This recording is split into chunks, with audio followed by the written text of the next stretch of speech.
We want The Hobbit to be a visual experience that goes several steps beyond Lord of the Rings. Fans of The Hobbit, they're going to get so much more. Dungeons deep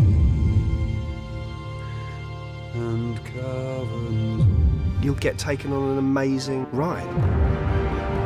So, this is The Hobbit. I cannot guarantee his safety. Understood? You will see more of Middle-earth than you've ever seen before. I think that people will see more than once. I know I will.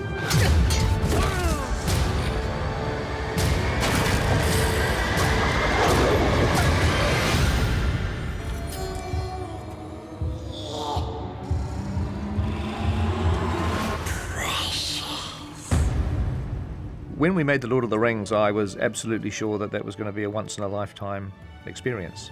I never realized that 10 years later, we were doing it all over again. We actually shot for 266 days on The Hobbit, which was exactly the same number of days that we shot on The Lord of the Rings. So I've sort of done the once-in-a-lifetime experience twice, but not a third time. There won't be a third time. It was a little bit like returning to summer camp. You know, so many of the people who were part of the first journey are part of this journey. It's all coming back to me. It was extraordinary coming back onto set with those same people. You looked around at all the faces in the crew and thought, here we go. The same creative talent. 20 or 30 of the most senior people were Lord of the Rings veterans. What a would have treat. thought it would ever have happened again. I know. To have a chance to return, pop the wig on and the feet on, it kind of feels like I've stepped into a time machine. And I get to meet all of these other actors who are coming along for the real long journey and sort of seeing in them a little bit what we felt like when we started.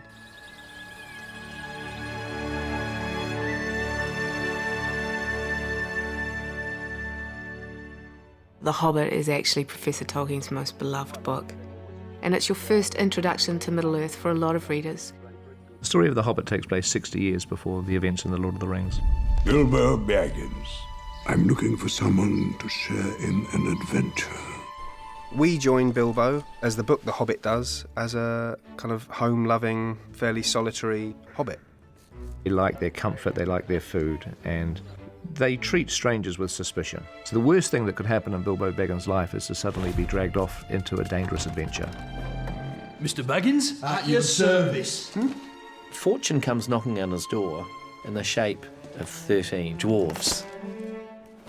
Far over the misty mountains cold. Far to the east, over ranges and rivers, lies a single solitary peak. The dwarves' home is called Erebor, otherwise known as the Lonely Mountain. When you enter, you're in the middle of this vast subterranean palace carved out of solid rock. Gold and jewels were the resource on which they built their dwarf kingdom. There was this huge amount of gold which attracted the dragon, Smaug.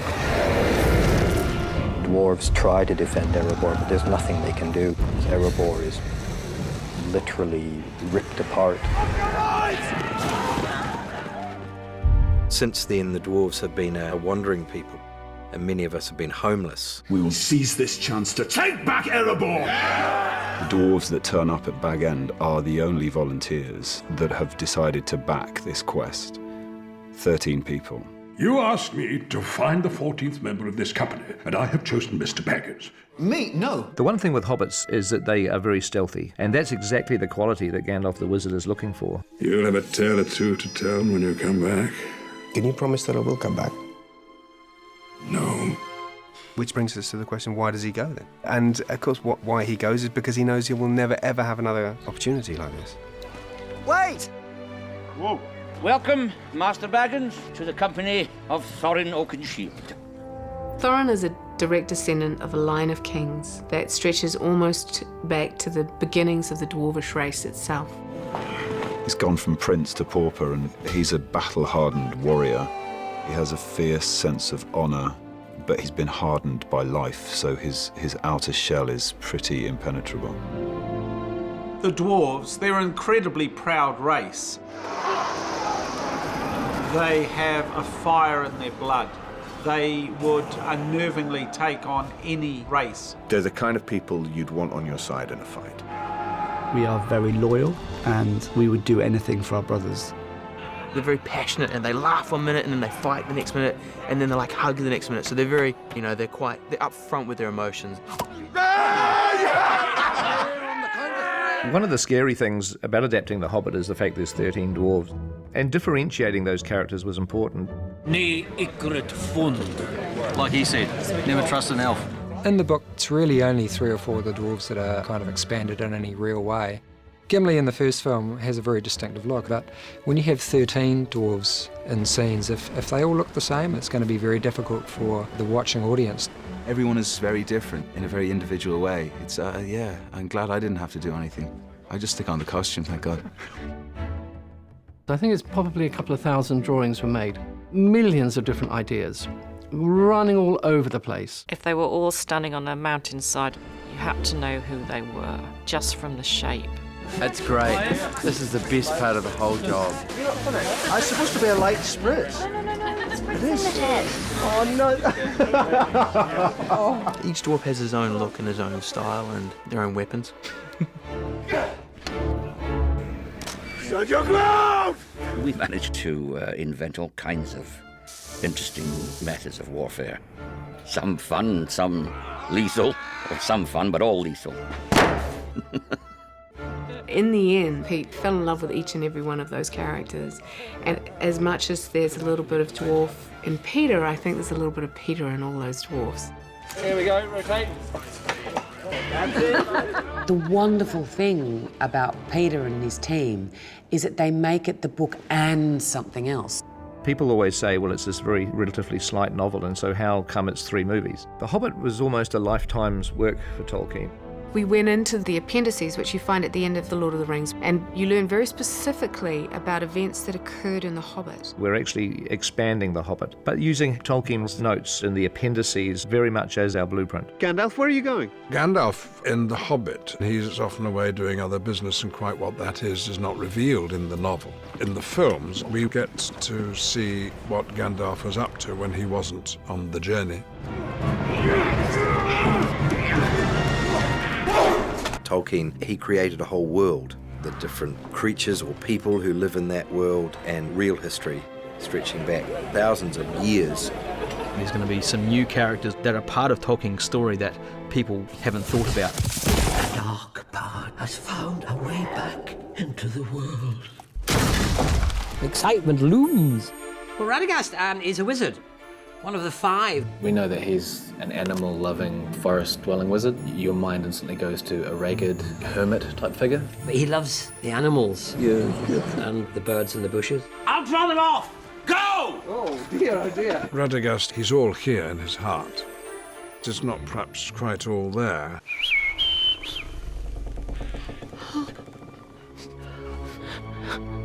The trees! They're diseased! Radagast discovers that something's going wrong in his immaculate forest. Trees are dying, animals are dying. Something's wrong, something's terribly wrong. Middle-earth seems to be just beginning to rumble and tumble. For 400 years, we have lived in peace. Are we at peace? Orcs attacked us on the road. As part of the expanded Middle-earth universe, Tolkien came up with the idea of the White Council, which is the United Nations of Middle-earth to some degree. Gandalf, Elrond, Galadriel, Saruman, they play a role in illuminating those sort of broader political landscape. The White Council.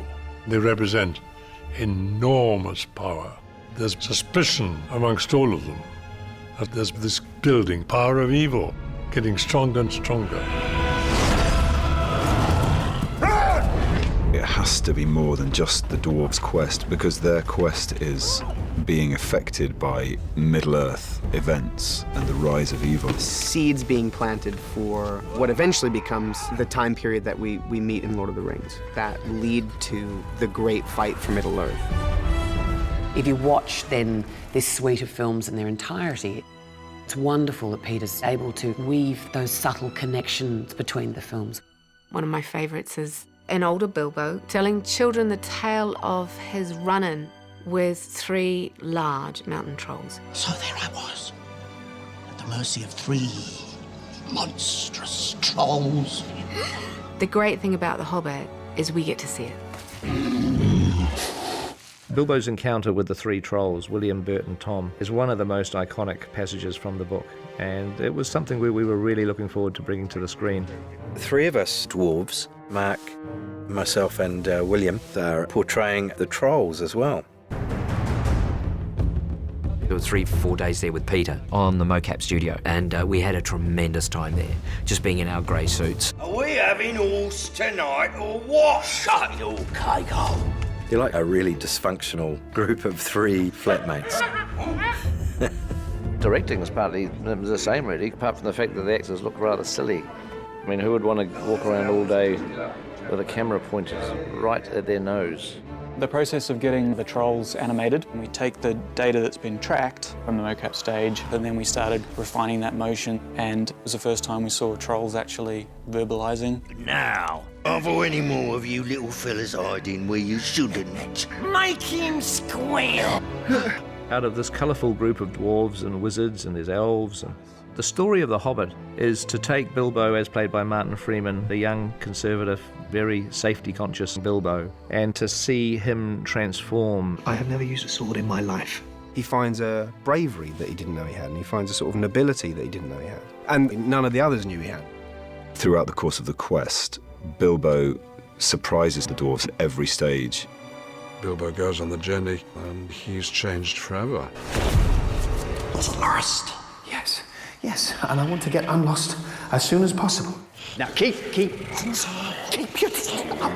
I'll use this if I have to. I can't wait to see it. That beautiful book that Tolkien wrote in 1937 come alive for people. There's a team here that have their heart and soul into creating something very, very special. We all have this common goal. We want this to be a film that has this lasting impact on people because it is such a good story. Whatever age you are, trying to remember the sense of awe you had as a child. Hopefully you will leave with that awe firmly in place. It's magic, pure magic, and you believe it. Going back to Middle-earth, probably for the last time on the big screen, it's going to be a huge thrill. For the fans, these films are a return to a world that is both familiar but also entirely unexpected. I'm going on an adventure! Step into the world, step into Middle-earth, come on this adventure with us.